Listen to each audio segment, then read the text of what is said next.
Well, thank you for joining us for today's Retro Early Jesus song. This comes from 1973, but a band out of 1969, a British group. And it comes with some prior explanation. It is the most controversial song of its time. And so it was sung later by Petra and written by Russ Ballard. Petra, when it began, see, this is part of why we've got the Bible bit with Paul Washer. People ask, why were the kids from the baby boomers confused? Because there was so much of an appeal and seeker-sensitive to be like the culture or to appease to the culture, and so bands and songs became much more to the youth of the day and to the culture, and it really didn't influence a lot of the conservative Christians in the church at the time. In fact, it infuriated them. So their early roots were from the Allman Brothers and the Eagles and the Leonard Skinner, and then they advanced to sounding like the Foreigner group and Styx and Journey, and even Kiss took their song and sang it, and dedicating it to one guy in their band who was Christian. And then Def Leppard and Journey and Aerosmith, as well as one of the lead singers from Petra was offered a job to be the lead singer in REO's band, REO Speedwagon. All this from the early influence of Larry Norman and some of the early group members, Bob Hartman and Greg Volz. Now, few of you know, the band did consist of 5, and eventually wound up having 18 more members, all at different times, of course, because they broke up and had to reinvent themselves. They had 23 members. And then recently they had reunions and then tours and what they call a resurrection back to Rock 2. And so now they're current again, which is pretty amazing. They're the first band in the Gospel Hall of Fame, and they are also the first band to have memorabilia in the Hard Rock Cafe. Now, they wrote 20 albums. They had 13 Grammy Awards and 10 Dove Awards, which also is confusing because if the conservatives were really against them, why would they vote for them in the first place? So, some of their songs besides this one, God Gave Rock and Roll, and God does own all the rock and roll and all the musicians and all the best music, of course, sort of the idea between Larry Norman. Backslidin' Blues was another one, but this one was really a cover song from Argent in 1973. Mirror, Billy Ray Harn was at their wheel at the time, wanted to sign them, but on a secular deal. And then they had a song called Killing My Old Man. Well, gee, that could be confusing to the culture of the day. Do I kill my old man if you don't know anything about the Bible? Or am I killing my old man who lives in me? Yeah, am I crucified with Christ and now I live fresh unto the new life and regenerated in the Word? So that was very confusing to the kids of the day. So sorry for the long intro, and we'll have more to say at the end. But we're going to give you 2 songs, so this is going to be one of the longest of the Jesus Retro musics that we ever did. So here's the original sound of Argent, God Gave Rock and Roll.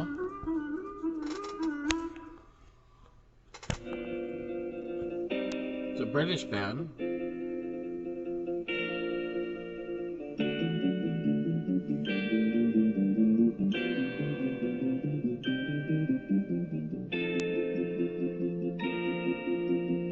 They did this in 1973, but they started their band in 1969. So right in time for the Jesus music movement and many of the emerging bands at the time.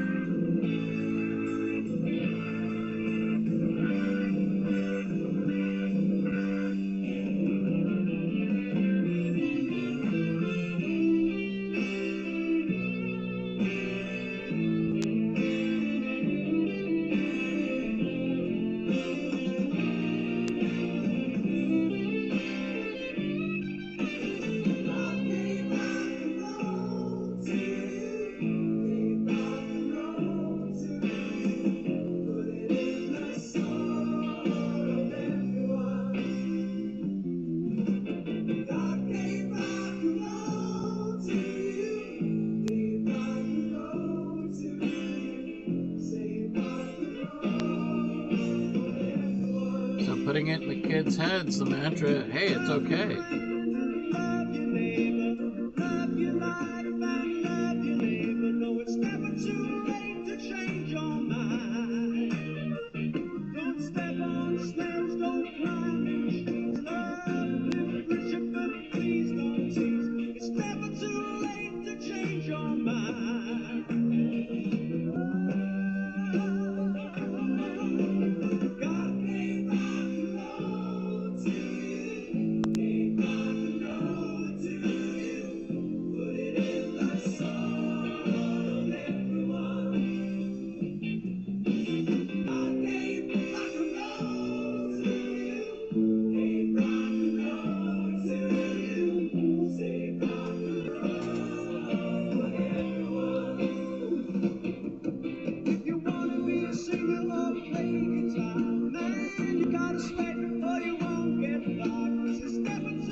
So every kid then, from then on, thought it was their birthright.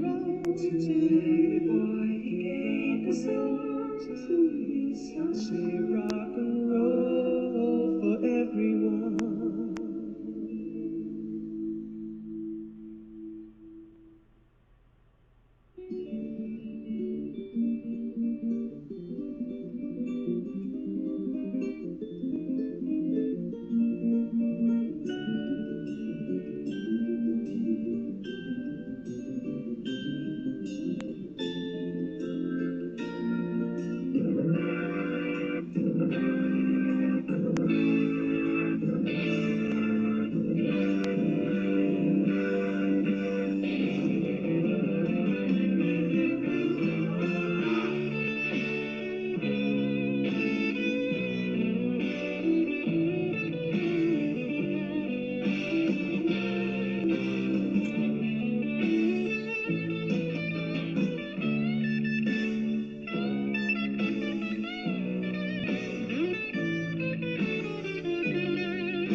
was Hi everyone, Mark 1973. Barden here for Sandy Sorry Hook. about that. Hate the commercials. And part of it is that it was confusing because it's either a rock and roll anthem to the kids to say, or rock and roll rebellion, anthem of rebellion, or it is a rock and roll praise to the Lord. Now, Petra's version is also long, but they polished it up a little bit. This is 1977. I'm going to skip the first minute and a half intro because sort of like a Queen Bohemian, just instrumental, so here we go.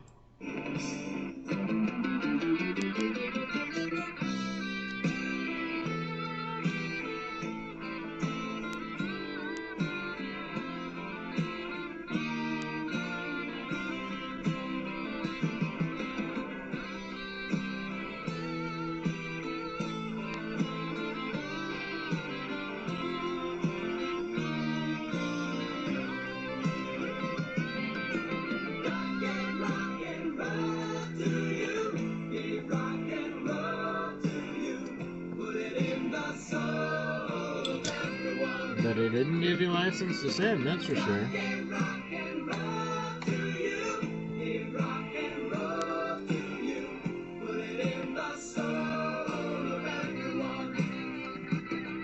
You can learn to dance so you can be a square. You can let the music take you anywhere. But where will you be when the music's done? You can learn to sing and you can play guitar. You can learn to rock, you can be a star. But where will you be when the music's done? And you see, the lyrics are interesting. Where will you be when the music is done?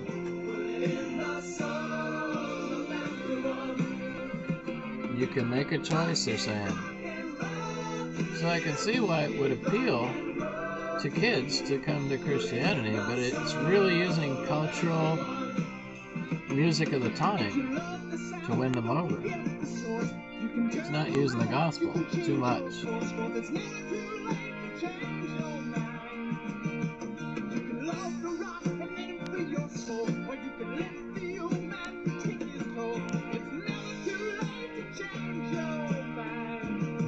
It's true, while you're alive and breathing, it's not too late. But if you keep putting it off, it will be too late. You never know tomorrow.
Yeah, when I was in Bible college, this is a little too rocky for me, but you see, it keeps repeating almost like a mantra chant.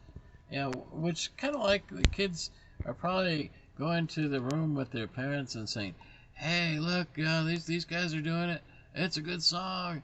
Yeah, and repeating to their parents the lyrics of it, and that's kind of spooky. I mean, the lyrics do have some good to them, but yeah. What was their initial when they were interviewed, Glover was one on the band, and he said, "We weren't picky, and we wanted to get God's word out to the peers." Well, they sort of did reach the peers. So they'd set up in parking lots, parks, and college campuses and coffee houses. One was called the Adam's Apple in Indiana. The mix of the evangelism with rock placed Petra among the early pioneers of Jesus music, part of the larger counterculture to the Jesus movement in the late 1960s and early 70s. Although church authorities did struggle and frequently were opposed to the use of churches for rock concerts, and there were very few Christian radio stations at the time, with the exception of some college-based signals, they would play the band's songs. And at first, of course, Petra was criticized for its rock sound, and a hint of opposition it would experience as its popularity grew, and boy did its popularity grow. Petra brought in a number of guest vocalists for the second round. Among them was former vocalist Greg Volz.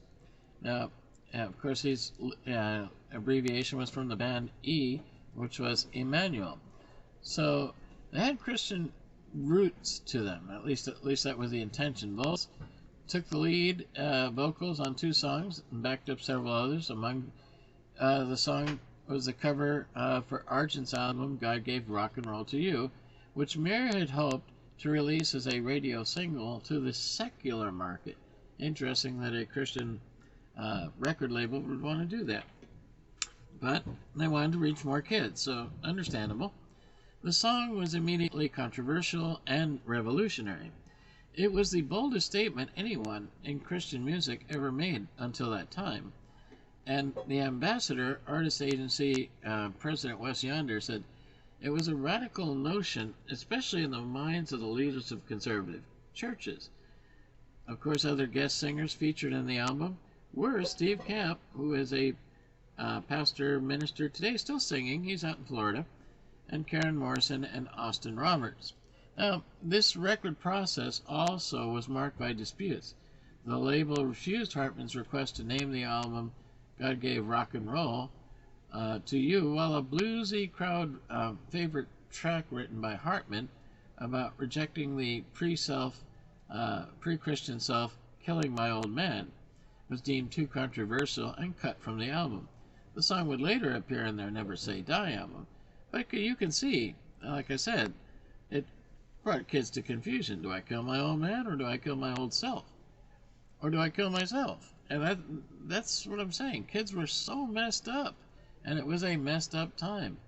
So with a harder-edged sound of reminiscent to Led Zeppelin and Deep Purple, and Come Join Us album was released in 1977. That's the song you just heard. It failed to sell well. However, Mir dropped Petra from its label. Interesting, isn't it?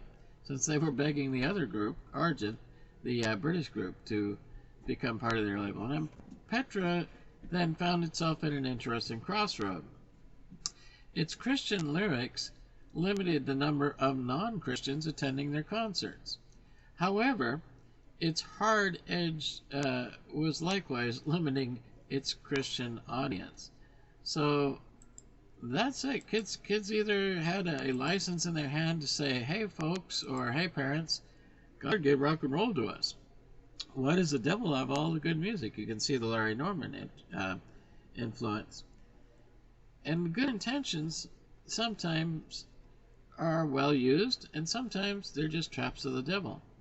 So we have to wonder, did becoming like the culture help us at all? Because today, we are very much like the culture. If the salt loses its flavor, what good is it? And that this group, like I said, was nominated, 13 Grammy Awards, 10 Dove Awards, and the first band in the Gospel Hall of Fame. Obviously, they made an impression. So, you decide. Did God give rock and roll for praise and honor to him, which I think he did? And all musicians, no matter what genre, what they play, what talent, is all really of the Lord.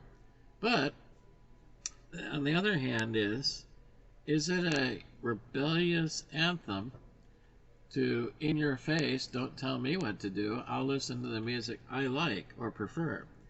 See, because then it becomes who's on the throne, God or me? Am I the one deciding?